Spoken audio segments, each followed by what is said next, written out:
কোথায় গেল? এখানেই তো রেখেছিলাম। ওর বাবা, কাজের সময় একটা জিনিস খুঁজে পাই না। বাড়িতে একটা জিনিস যদি ঠিকঠাক জায়গায় পাওয়া যায়।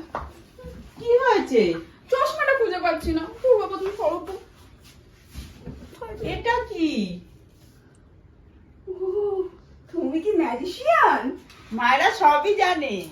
ও মা, আমার হোয়াইট কালারের শাড়িটা কই? দেখ না, সেকেন্ড আগেই আছে। আরে নেই এখানে।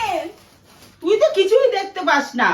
আমি যদি গিয়ে পাই না, তো মাথা আমি ফাটিয়ে ফেলে দেবো একদম। ঠিক আছে, তুমি মাথা পরে ফাটিও, তুমি আগে এসে দেখো, এখানে কিচ্ছু নেই। ব্যাং ও বাবা, সর দেখি। নেই এখানে, আমি বলছি তোমাকে এখানে নেই। আমি